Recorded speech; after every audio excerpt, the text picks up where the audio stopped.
Aujourd'hui, le 25 décembre, des milliards de personnes à travers le monde célèbrent la naissance de Jésus-Christ. Les églises sont pleines à craquer. Les familles se réunissent autour de tables chargées. Des cadeaux sont échangés. Des chants de Noël évoquant le nouveau-né dans la crèche emplissent l'air. Mais, et si je vous révélais qu'il y a 2000 ans, à cette précise date, aucun chrétien ne célébrait l'anniversaire de Jésus? Et si cette date, en réalité, était dédiée à un autre Dieu? Un Dieu vénéré par Rome, bien avant même que le nom du Christ ne résonne dans ses murs. Et si Spinoza, cet esprit brillant, avait décelé les preuves que l'Église a purement et simplement volé une fête païenne, la maquillant habilement en Noël, car c'est exactement ce qui s'est produit. Et les preuves sont tellement accablantes que vous vous demanderez comment vous avez pu passer à côté pendant si longtemps. Commençons par l'essentiel. Nulle part dans la Bible, vous ne trouverez la date de naissance de Jésus, ni dans les évangiles, ni dans les épîtres de Paul, ni dans aucun texte chrétien des 3 premiers siècles. L'Église primitive ne célébrait pas Noël, pas de sapin décoré, pas de cadeaux emballés, pas de 25 décembre. Les premiers chrétiens considéraient même les fêtes d'anniversaire comme des coutumes païennes. Célébrer une naissance, c'était une pratique romaine ou grecque, pas une tradition des disciples du Christ. Origène, l'un des théologiens les plus influents des premiers siècles, affirmait même explicitement que célébrer son anniversaire était un péché. Il ne listait que des pécheurs dans les Écritures ayant célébré leur naissance, comme Pharaon ou Hérode. Pour les vrais chrétiens, selon lui, une telle célébration était à proscrire. Alors, d'où vient cette date du 25 décembre? Spinoza, avec sa rigueur intellectuelle légendaire, a mené l'enquête et a trouvé la réponse dans les archives romaines elles-mêmes. Le 25 décembre, l'Empire romain célébrait le Dies Natalis Solis Invicti, le jour de la naissance du soleil invaincu. C'était la plus grande fête religieuse du calendrier romain, et elle n'avait absolument rien à voir avec Jésus. Les temples étaient noirs de monde, les rues étaient envahies par des processions grandioses, le peuple offrait des présents au soleil. Et tout cela se déroulait précisément le jour que nous appelons aujourd'hui Noël. Le Sol Invictus était un dieu solaire, que les empereurs romains ont promu comme la divinité suprême. Son culte a été officialisé par Aurélien en 274 après Jésus-Christ. Oui, vous avez bien entendu. Presque 3 siècles après la mort de Jésus. Et la date choisie pour célébrer sa naissance était stratégique, le solstice d'hiver, le moment où les jours commencent à s'allonger, le renouveau du soleil après les ténèbres hivernales. Pour les anciens, c'était un événement cosmique d'une importance immense. Le soleil était en train de mourir, les jours diminuaient inexorablement, et soudain, miraculeusement, le soleil renaissait. Les jours recommençaient à croître. La lumière triomphait des ténèbres. Spinoza a immédiatement saisi la connexion. Le 25 décembre n'a pas été choisi parce que Jésus est né ce jour-là. Il a été choisi parce que le Sol Invictus est né ce jour-là. Et lorsque l'Église a souhaité convertir les païens, elle a jugé plus simple de voler la fête que de la combattre. Une stratégie brillante, d'un point de vue pragmatique, au lieu de demander aux Romains d'abandonner leur fête préférée. L'Église a dit « Continuez à festoyer, mais désormais, célébrez Jésus à la place du soleil. » Même date, même rituel, juste un nouveau nom. Mais le Sol Invictus n'était pas le seul dieu en lice pour cette date. Spinoza a découvert qu'un autre culte, encore plus ancien, célébrait également la naissance de son dieu le 25 décembre, le culte de Mithra. Mithra était un dieu perse, qui est devenu extrêmement populaire parmi les soldats romains. Son culte s'est répandu dans tout l'Empire. Et devinez quand les disciples de Mithra célébraient sa naissance? Le 25 décembre, au solstice d'hiver. Au moment où la lumière vainc les ténèbres. Les similitudes entre Mithra et Jésus sont perturbantes. Mithra est né d'une vierge. Mithra avait 12 compagnons. Mithra a accompli des miracles. Mithra est mort et ressuscité. Mithra promettait la vie éternelle à ses disciples. Mithra célébrait un repas sacré avec du pain et du vin. Ces ressemblances ne sont pas une coïncidence. Spinoza a compris que le christianisme a absorbé des éléments du mitraïsme pour faciliter la conversion des soldats romains qui adorèrent déjà Mitra. Mais attendez, ce n'est pas tout. Les rituels du Sol Invictus étaient épouvantablement similaires aux rituels de Noël. Les Romains décoraient leurs maisons avec des branches vertes, échangeaient des cadeaux, organisaient de grands banquets, allumaient des bougies et des torches pour symboliser le retour de la lumière, visitaient les temples, chantaient des hymnes au dieu soleil. Tout cela le 25 décembre. Des siècles avant qu'aucun chrétien ne pense à célébrer la naissance de Jésus à cette date. Et il y avait aussi les Saturnales, une fête romaine d'une semaine, qui culminait justement au solstice d'hiver. Pendant les Saturnales, les règles sociales étaient suspendues, les esclaves mangeaient avec leurs maîtres, des cadeaux étaient échangés, les jeux de hasard étaient autorisés. Les gens portaient des vêtements colorés au lieu des toges formelles. C'était une période de joie, d'excès et de célébration. Et beaucoup de coutumes des Saturnales ont été absorbées par Noël. L'échange de cadeaux, les banquets, l'atmosphère de festivité, tout cela vient des Saturnales romaines, et non d'une quelconque tradition chrétienne. Vous comprenez ce qui s'est passé? L'Église n'a pas créé Noël. Elle a détourné une fête qui existait déjà. Elle a changé le nom du Dieu, mais a conservé presque tous les rituels. Et elle a espéré que personne ne s'en apercevrait. Pendant 1700 ans, cela a fonctionné. Mais Spinoza, avec sa lucidité implacable, s'en est rendu compte. Et maintenant, vous aussi. L'Église l'admet indirectement. Dans aucun document officiel, elle n'affirme connaître la date réelle de la naissance de Jésus. Les historiens de l'Église eux-mêmes reconnaissent que le 25 décembre a été un choix pastoral et non historique. Une décision de marketing religieux et non de fidélité biblique. Ils voulaient convertir les païens sans que les païens n'aient à renoncer à leur fête préférée. Il était plus facile de dire que Jésus est né le même jour que le Sol Invictus que de convaincre des millions de Romains d'abandonner leur célébration la plus chère. Spinoza a découvert des preuves encore plus troublantes en étudiant l'iconographie chrétienne primitive. Dans les premiers siècles, les images de Jésus étaient très différentes de ce que nous connaissons aujourd'hui.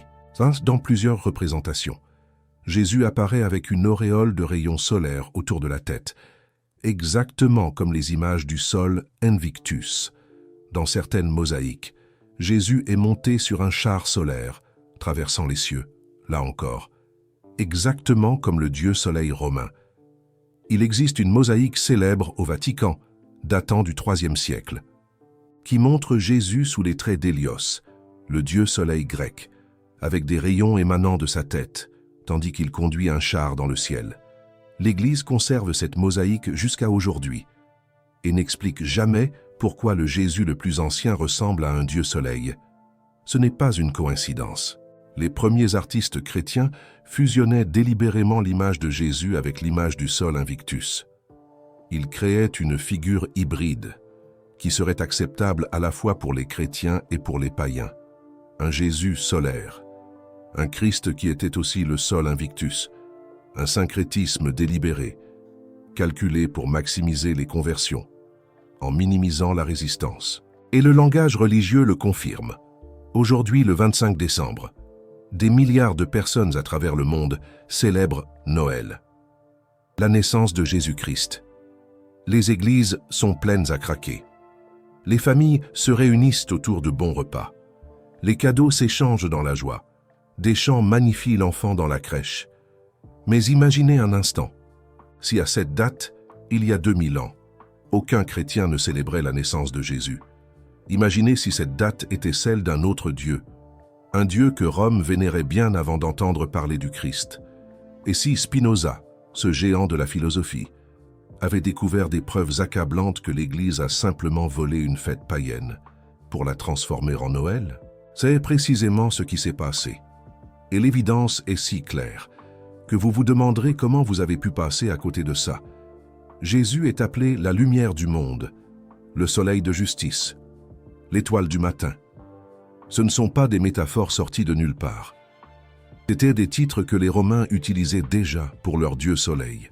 L'Église a tout simplement transféré ces titres à Jésus, achevant la fusion. Ainsi, quand vous lisez dans l'Évangile de Lucas que Jésus est la lumière venue au monde, vous lisez en réalité un langage solaire, appliqué à un maître juif.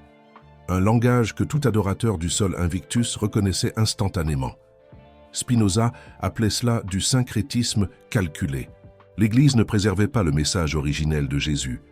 Elle adaptait ce message pour le rendre acceptable à un empire qui adorait le soleil. Et dans ce processus, elle transformait un maître juif en un dieu solaire romain, déguisé en Messie. Écoutez attentivement, car ce que je vais vous révéler est encore plus choquant. Spinoza a découvert que les dates des principaux événements de la vie de Jésus ont toutes été choisies pour coïncider avec des fêtes païennes préexistantes. Pas seulement la naissance, Pâques, par exemple, a été fixée pour coïncider avec les festivals de printemps, qui existaient bien avant le christianisme. Des festivals de fertilité, de renouveau, de résurrection de la nature après l'hiver. Les œufs et les lapins de Pâques n'ont rien à voir avec Jésus. Ce sont des symboles de fertilité, issus de cultes païens que l'Église a absorbés. Le nom même de Easter, en anglais, vient d'Éostre, une déesse germanique du printemps. L'Église a pris la fête d'une déesse païenne et l'a transformée en la célébration de la résurrection de Jésus. La Toussaint a été placée le 1er novembre pour remplacer le Samhain celtique, une fête des morts que les païens européens célébraient depuis des millénaires. L'Église ne parvenait pas à éliminer ces fêtes, alors elle les a christianisées. Et Halloween, la nuit précédente, conserve encore aujourd'hui des éléments du Samhain originel, que l'Église n'a jamais réussi à effacer complètement. Le schéma est toujours le même. Trouver une fête païenne populaire, inventer une justification chrétienne pour la même date, conserver les rituels, mais changer les noms. Et après quelques générations, plus personne ne se souvient que la fête était à l'origine païenne. L'Église était passée maître dans cette technique d'appropriation culturelle. Et Spinoza fut l'un des premiers à cartographier systématiquement ce processus. Spinoza a vu ce processus se répéter maintes et maintes fois au fil de l'histoire, et il a réalisé que le christianisme que nous connaissons n'est pas une religion pure qui descend directement de Jésus. C'est une mosaïque d'éléments juifs, grecs, romains, celtiques, germaniques, tous cousus ensemble, et présentés comme s'il s'agissait d'une tradition unique et cohérente. C'est une religion hybride qui a absorbé des éléments de chaque culture qu'elle a rencontrée, mais qui prétend avoir une origine unique et divine. Mais le 25 décembre est le cas le plus flagrant, car à cette date précise, l'évidence est impossible à ignorer. Le sol Invictus était adoré ce jour-là. Jésus a commencé à être adoré ce jour-là. Et la transition s'est produite exactement au moment où l'Empire romain se convertissait au christianisme. Ce n'est pas une théorie, c'est de l'histoire documentée. Nous avons les décrets, nous avons les calendriers, nous avons les textes des propres pères de l'Église qui discutent du choix de cette date. Laissez-moi vous raconter comment cette transition s'est déroulée. En 312, l'empereur Constantin a eu sa fameuse vision avant la bataille du pont Milvius. Selon la légende, il a vu une croix dans le ciel avec les mots « In hoc signo vinces », par ce signe tu vaincras. Il a gagné la bataille et a commencé à favoriser le christianisme. Cette histoire est racontée dans toutes les églises, comme le moment où l'Empire s'est converti. Mais la réalité est beaucoup plus complexe. Voici ce que la plupart des gens ignorent. Constantin n'a jamais complètement abandonné le culte solaire. Ses pièces de monnaie ont continué à porter des images du sol Invictus pendant des années après sa supposée conversion. L'arc de Constantin à Rome, construit pour célébrer sa victoire, ne contient aucun symbole chrétien. Il ne s'est fait baptiser que sur son lit de mort, plus de 20 ans après sa supposée conversion. Et de nombreux historiens pensent que sa vision n'était pas celle d'une croix chrétienne, mais celle d'un symbole solaire, qu'il a réinterprété après. Constantin était un politique. Il a vu que le christianisme était en pleine croissance et qu'il pouvait être une force unificatrice pour l'Empire. Mais il savait aussi que des millions de Romains adoraient encore le soleil. Alors il a fait ce que les politiques font. Il a trouvé un terrain d'entente. Il a fusionné les deux religions en une seule. Et le 25 décembre était le symbole parfait de cette fusion. C'était le jour de la naissance du soleil. Ce serait désormais aussi le jour de la naissance du Fils de Dieu. Soleil et Fils, en latin, Sol et Filius. La similitude sonore n'était pas accidentelle. Quelques années après Constantin, l'Église a officialisé le 25 décembre, comme date de la naissance de Jésus, pas parce qu'elle avait découvert une quelconque preuve historique, pas parce qu'elle avait reçu une quelconque révélation divine, mais parce que c'était convenable. Parce que cela facilitait la conversion des païens, parce que cela permettait à l'Empire d'avoir une religion unique, sans que les adorateurs du soleil ne se sentent complètement abandonnés. C'était de la politique religieuse, pas de la vérité révélée. Spinoza comprenait cela parfaitement. Il a écrit que les religions ne se répandent pas, à cause de la vérité de leur doctrine, mais à cause de leur utilité politique, et aucun exemple n'est plus clair que Noël, une fête païenne transformée en fête chrétienne, par décret impérial, pas par révélation divine, pas par découverte historique, par pure et simple commodité politique. Gardez ça en mémoire, car je vais bientôt vous montrer ce que la Bible dit vraiment sur la date de la naissance de Jésus, et vous verrez que ça n'aurait pas pu être en décembre. Les évangiles donnent des indices sur l'époque de la naissance de Jésus. Dans Lucas, on lit que les bergers étaient dans les champs, gardant leurs troupeaux, lorsque les anges ont annoncé la naissance. C'est crucial, parce qu'en décembre, en Israël, les bergers ne restent pas dans les champs la nuit. C'est l'hiver. Les nuits sont froides et peuvent descendre près de 0 degré. Les troupeaux sont rentrés dans des abris. Des bergers dans les champs la nuit suggèrent le printemps ou l'été, pas l'hiver. Quiconque connaît Israël le sait, et l'Église le sait aussi. Un autre indice vient du recensement mentionné dans Lucas. Auguste a ordonné un recensement qui a obligé Joseph et Émilie à voyager jusqu'à Bethléem. Les Romains ne réalisaient pas de recensement en hiver. Les routes devenaient impraticables. Les voyages étaient dangereux. Les recensements étaient réalisés après la récolte, en automne, quand les gens avaient des ressources et que les conditions de voyage étaient meilleures. Aucun administrateur romain n'ordonnerait à des millions de personnes de voyager. Au plus fort de l'hiver, ce serait logistiquement impossible. Spinoza a rassemblé ces indices et a conclu que si Jésus est réellement né, ce n'était pas en décembre, probablement entre septembre et octobre, pendant la fête des tabernacles, ou peut-être au printemps, pendant la Pâque juive, n'importe quelle époque, sauf décembre. La date que l'Église a choisie contredit les propres Écritures, qu'elle prétend vénérer. Et cette contradiction n'est jamais expliquée dans les sermons de Noël. Alors, pourquoi l'Église insiste-t-elle sur le 25 décembre? Parce qu'admettre l'erreur signifierait admettre toute l'histoire du syncrétisme. Cela reviendrait à reconnaître que Noël est une fête païenne déguisée. Cela impliquerait de s'interroger sur le nombre d'autres traditions chrétiennes qui sont également empruntées à des religions antérieures. Et l'Église ne peut pas permettre un tel questionnement, parce que ce questionnement mènerait à d'autres questionnements, et ces autres questionnements mèneraient à l'effondrement de toute la structure. Spinoza, ce philosophe immense, est allé encore plus loin. Il a découvert que le syncrétisme ne se limitait pas à la date. Les symboles mêmes de Noël ont été volés à des religions païennes. L'arbre de Noël? Les peuples germaniques décoraient déjà des arbres lors du solstice d'hiver, des siècles avant que le christianisme n'arrive en Europe. C'était un symbole de vie persistante au milieu de l'hiver mort. Les lumières et les bougies? Les Romains allumèrent des torches pour célébrer le retour du soleil. Le gui et le hou? Des plantes sacrées des druides celtes, utilisées dans des rituels de fertilité. Père Noël? Une fusion de plusieurs dieux et figures païennes, incluant Odin, qui volait dans les cieux en hiver sur son cheval à 8 pattes, laissant des cadeaux pour les enfants. On pourrait même penser à Saint Nicolas, dont la légende s'est transformée au fil des siècles. Rien de ce que vous associez à Noël n'a une origine chrétienne. Absolument rien. l'Église a pris un ensemble de traditions païennes de différents peuples et les a enveloppées dans un papier cadeau chrétien. Et elle l'a fait si bien que des milliards de personnes aujourd'hui croient que ces traditions ont toujours concerné Jésus-Christ. C'est l'une des plus grandes opérations d'appropriation culturelle de l'histoire humaine.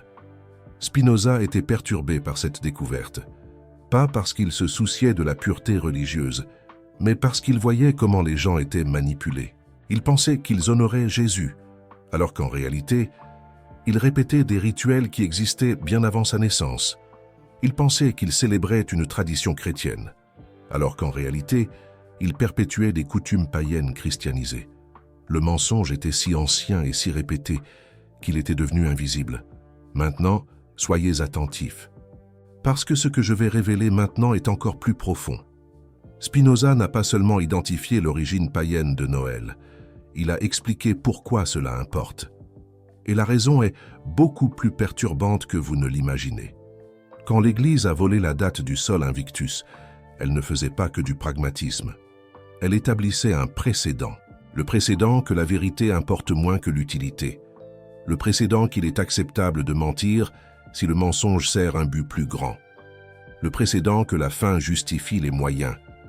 Et ce précédent a contaminé toute l'histoire du christianisme. Si c'était acceptable de mentir sur la date de naissance de Jésus, pourquoi ne serait-il pas acceptable de mentir sur d'autres choses, sur des miracles qui ne se sont jamais produits, sur des révélations qui n'ont jamais été faites, sur des documents qui ont été falsifiés, sur des traditions qui ont été inventées?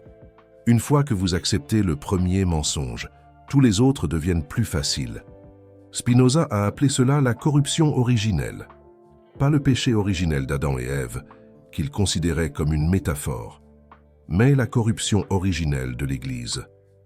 La décision délibérée de sacrifier la vérité au nom du pouvoir. Une fois que vous acceptez de mentir sur quelque chose de fondamental, comme la date de naissance de votre Messie, vous acceptez de mentir sur n'importe quoi. Et l'Église a accepté, répétitivement. Pendant 2 millénaires, laissez-moi vous raconter comment les premiers chrétiens réagissaient au 25 décembre. Durant les 3 premiers siècles, de nombreux chefs chrétiens condamnaient cette date. Ils savaient que c'était la fête du Sol Invictus. Ils considéraient comme de l'idolâtrie de célébrer quoi que ce soit ce jour-là. Certains pères de l'Église ont écrit des traités entiers, avertissant les fidèles de ne pas participer aux festivités du 25 décembre, parce que c'était des fêtes païennes. Tertullien, l'un des pères les plus influents, condamnait les chrétiens qui participaient aux célébrations d'hiver. Il voyait cela comme une trahison de la foi. Alors, que s'est-il passé? L'Église a changé de position. Après Constantin, la direction a décidé qu'il était plus facile d'absorber la fête que de la combattre. Et les mêmes pères, qui condamnaient auparavant le 25 décembre, ont commencé à enseigner que c'était la date de la naissance de Jésus. Pas parce qu'ils avaient découvert une preuve quelconque, pas parce qu'ils avaient reçu une révélation quelconque, mais parce que c'était politiquement pratique. L'hypocrisie était flagrante, et Spinoza a tout documenté. Spinoza a trouvé ces textes contradictoires dans les archives, des pères de l'Église qui d'abord condamnaient, puis célébraient la même date, sans aucune explication pour le changement, sans aucun nouveau document qui justifierait la nouvelle position, juste un revirement pratique qui servait les intérêts de l'institution. C'était comme si l'Église avait effacé sa propre mémoire, ou espérait que personne ne remarquerait la contradiction. Vous percevez le schéma. L'Église n'a pas découvert de vérité. Elle a fabriqué des vérités. Et elle l'a fait à plusieurs reprises au fil des siècles. Noël n'est que l'exemple le plus visible, parce qu'il affecte des milliards de personnes jusqu'à aujourd'hui.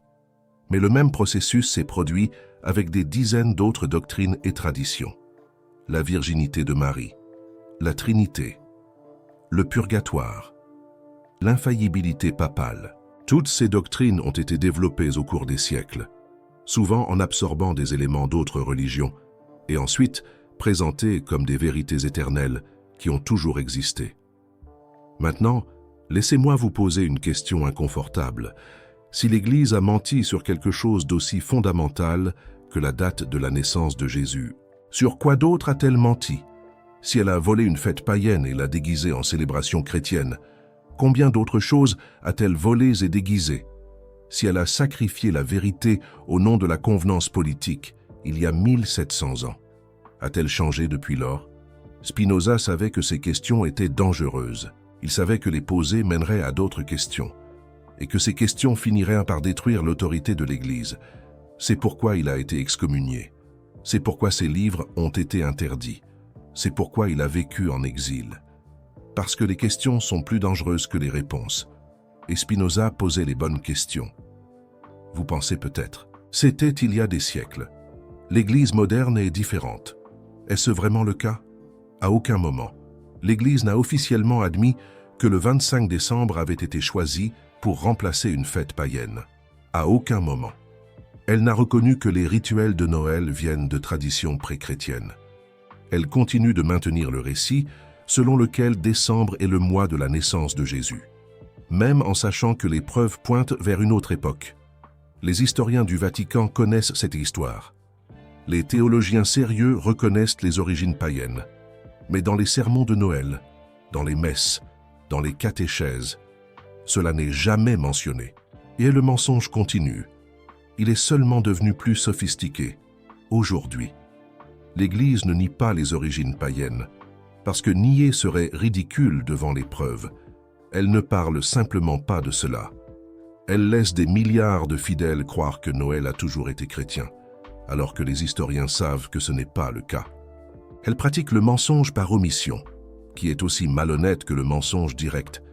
Et cette omission est délibérée, elle est calculée et maintenue génération après génération.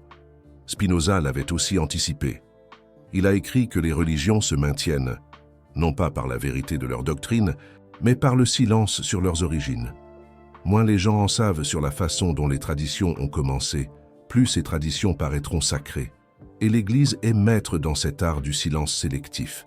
Elle sait exactement ce qu'elle doit révéler et ce qu'elle doit cacher, et elle cache bien plus qu'elle ne révèle. Maintenant, je vais vous révéler quelque chose que peu de gens savent. Le sol Invictus n'était pas seulement un dieu romain quelconque. C'était un dieu que les empereurs utilisaient pour légitimer leur pouvoir. Quand Aurélien a officialisé le culte en 274 après Jésus-Christ, il créait une religion d'État qui unissait l'Empire. Le soleil était le même pour tous, peu importe d'où l'on venait. Adorer le soleil, c'était être romain. C'était une religion d'unité impériale, conçue pour transcender les différences ethniques et culturelles du vaste empire. Et quand Constantin a fusionné le christianisme avec le culte solaire, il faisait la même chose. Il créait une religion d'État qui unirait l'Empire. Jésus est devenu le nouveau sol Invictus, le soleil de la justice, la lumière du monde. Les titres ont été transférés. La fonction politique est restée la même. Le christianisme a cessé d'être une secte persécutée et est devenu un outil de contrôle impérial. Et cette transformation s'est produite en quelques décennies, sous la supervision directe de l'empereur. Cela signifie que le christianisme que nous connaissons n'est pas la religion de Jésus. C'est la religion de l'Empire romain, vêtue des habits de Jésus. C'est un outil de contrôle politique qui a été baptisé avec de l'eau bénite. C'est le sol Invictus, avec une croix à la place du disque solaire. Jésus de Nazareth, le maître juif qui prêchait la simplicité et l'amour, a été transformé en un Dieu impérial, qui légitime le pouvoir des papes et des rois. Spinoza a vu cela clairement, et il a payé le prix pour avoir vu. Il a été excommunié, à 23 ans. Il a passé le reste de sa vie à polir des lentilles pour survivre, parce que personne ne voulait employer un hérétique. Il est mort jeune, à 44 ans. Probablement à cause de la poussière de verre qu'il a inhalée pendant des années. Tout cela parce qu'il a refusé d'accepter des mensonges confortables. Tout cela parce qu'il a préféré la vérité au confort. Le plus impressionnant, c'est que tout ce que Spinoza a découvert au XVIIe siècle a été confirmé par l'archéologie et l'historiographie moderne. Aujourd'hui, nous savons, grâce à des registres archéologiques, que des temples du sol Invictus existaient dans tout l'Empire romain. Nous avons trouvé des inscriptions dédiées au dieu soleil, datées d'avant la naissance de Jésus. Nous avons trouvé des calendriers romains qui marquent le 25 décembre comme Dies Natalis Solis Invicti. Tout ce que Spinoza a déduit par analyse textuelle a été prouvé par des fouilles et des découvertes physiques. Et les historiens de la religion sont déjà parvenus à un consensus à ce sujet. Il n'est plus controversé parmi les spécialistes d'affirmer que le 25 décembre a été choisi pour remplacer une fête païenne. C'est un fait académique accepté. Ce qui se passe, c'est que ce fait académique n'atteint jamais les bancs des églises. Il reste restreint aux universités et aux livres spécialisés, tandis que des milliards de personnes continuent de croire à une version fantaisiste de l'histoire. Spinoza a également identifié un phénomène psychologique intéressant. Il a perçu que, lorsque les gens investissent émotionnellement dans une croyance, ils résistent à toute information qui contredit cette croyance. Peu importe la solidité des preuves, l'investissement émotionnel crée une barrière que la raison ne parvient pas à traverser facilement. Et c'est pourquoi révéler l'origine païenne de Noël cause tant de résistance. Les gens ne défendent pas des faits. Ils défendent leur identité, leurs souvenirs d'enfance, leur tradition familiale. Et cette résistance est prévue et exploitée par l'Église. Elle sait qu'une fois que vous avez associé Noël à des moments heureux avec votre famille, vous ne voudrez pas remettre en question ses origines. Elle sait que le conditionnement émotionnel est plus fort que tout argument rationnel. C'est pourquoi Noël est tant accentué pour les enfants. C'est pourquoi les souvenirs d'enfance sont si fortement associés à cette date. Ce n'est pas innocent. C'est une stratégie. Spinoza a également observé que l'Église a créé un système de défense parfait. Si vous questionnez Noël, vous êtes vu comme quelqu'un qui déteste la famille. Si vous pointez les origines païennes, vous êtes qualifié de destructeur de tradition. Si vous mentionnez le sol Invictus, vous êtes accusé d'attaquer la foi de personnes innocentes. L'Église a transformé la critique en tabou social et a transformé le questionnement en péché. Ainsi, elle s'est protégée de devoir répondre aux questions difficiles. Mais Spinoza a refusé d'accepter ce silencement. Il a insisté sur le fait que la vérité était une valeur plus haute que la tradition, que la raison était plus importante que la coutume, que l'honnêteté intellectuelle ne pouvait pas être sacrifiée sur l'autel de la convenance sociale. Et il a payé cher pour cette insistance, mais il a aussi laissé un héritage qui nous permet, aujourd'hui, de voir à travers les illusions. Il y a encore un autre aspect que Spinoza a investigué profondément. La question économique de Noël. Même au XVIIe siècle, il a perçu que Noël mobilisait des sommes énormes d'argent. Les commerçants en profitaient. L'Église recevait des donations spéciales. Les artisans vendèrent des cadeaux. Et cet intérêt économique créait une alliance puissante entre l'Église et le commerce pour maintenir la célébration exactement comme elle était. Tout questionnement menaçait non seulement la foi, mais le porte-monnaie de beaucoup de gens. Aujourd'hui, cet aspect est encore plus évident. Noël mobilise des trillions de dollars globalement. C'est la plus grande saison de consommation de l'année. Les entreprises dépendent des ventes de décembre pour finir l'année dans le vert. Les centres commerciaux vivent de cette date. L'industrie culturelle produit des films, des musiques, des décorations. Et tout cela crée une pression énorme pour que personne ne questionne rien. Parce que questionner Noël, c'est questionner un système économique entier construit sur cette célébration. Spinoza n'avait pas les moyens de prévoir l'échelle actuelle, mais il a compris le principe. Quand l'argent est impliqué, la vérité passe au second plan. Et dans le cas de Noël, il y a tellement d'argent impliqué que la vérité a pratiquement disparu. Elle a été enterrée sous des montagnes de papier, cadeaux et de lumière clignotante. Et peut-être, le plus ironique de tout, c'est ça. Le Jésus que l'Église affirme célébrer aurait condamné exactement ce type d'excès matérialiste. Le même Jésus qui a expulsé les marchands du temple aurait regardé avec horreur le consumérisme débridé qui s'empare de décembre. Le même Jésus qui a enseigné la simplicité et le détachement aurait rejeté une célébration basée sur le fait de dépenser de l'argent pour acheter des choses dont personne n'a besoin. L'Église n'a pas seulement volé une date païenne, elle a créé une célébration qui contredit tout ce que Jésus a enseigné. Et Spinoza a perçu cette ironie fondamentale. L'Église prétend célébrer Jésus, mais elle célèbre exactement l'opposé des valeurs de Jésus. Elle célèbre la consommation au lieu de la simplicité. Elle célèbre l'accumulation au lieu du partage. Elle célèbre les apparences au lieu de l'essence. Le Noël moderne serait irreconnaissable pour le charpentier de Nazareth. Il regarderait ses arbres en plastique, ses lumières électriques, ses centres commerciaux bondés, et se demanderait « Qu'est-ce que tout cela a à voir avec moi ?»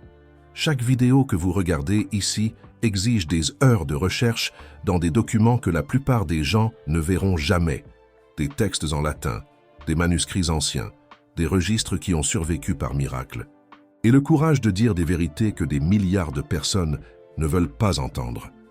Le bouton Super Thanks juste en dessous est votre façon de dire que vous appréciez cette quête de vérité, que vous préférez l'inconfort honnête au confort mensonger, que vous faites partie de ceux qui s'éveillent pendant que la majorité dort.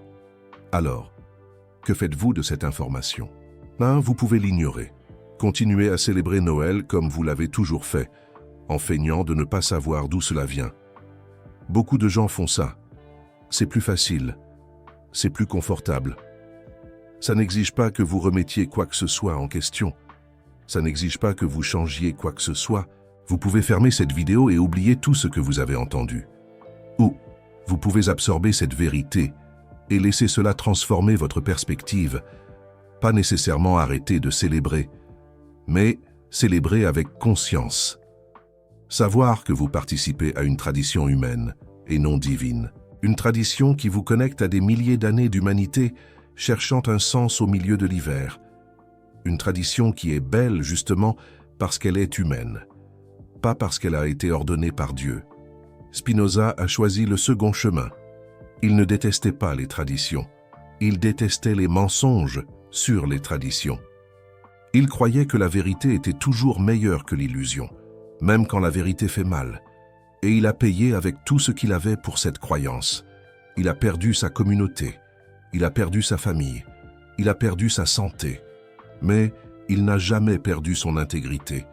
Dans les dernières minutes, je vous ai révélé des vérités que l'Église a cachées pendant presque 2000 ans. Que le 25 décembre appartenait au sol Invictus. Que les rituels de Noël viennent de traditions païennes.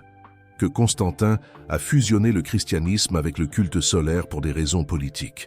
Que l'Église a volé une fête et l'a déguisée parce que c'était plus facile que de la combattre. Que même les symboles que vous associez à Noël, l'arbre, les lumières, les cadeaux, tous viennent de religions qui existaient avant la naissance de Jésus. Maintenant, je veux savoir ce que vous en pensez. Est-ce que cela change votre façon de voir Noël? Allez-vous continuer à célébrer de la même manière? Ou est-ce que cette information a ouvert une fenêtre dans votre esprit qui ne se refermera plus jamais? Commentez ici en bas. Team Sol Invictus ou Team Jésus? Et si vous connaissez quelqu'un qui croit encore que Noël est une tradition purement chrétienne, envoyez-lui cette vidéo. C'est peut-être le cadeau le plus honnête que vous pouvez offrir à cette date. La vérité sur Noël ne diminue pas sa magie, elle l'augmente. Parce que maintenant, vous savez que vous ne célébrez pas une date inventée par l'Église. Vous célébrez quelque chose de beaucoup plus ancien. Le moment où l'humanité a regardé vers le ciel et a vu le soleil renaître après les ténèbres les plus longues. Le moment où nos ancêtres ont décidé que la lumière vainc toujours l'obscurité. C'est beaucoup plus puissant que n'importe quelle naissance dans une crèche. C'est beaucoup plus universel que n'importe quelle doctrine de n'importe quelle église. Spinoza a compris cela. Et maintenant, vous comprenez aussi. La question est, que allez-vous faire de cette connaissance?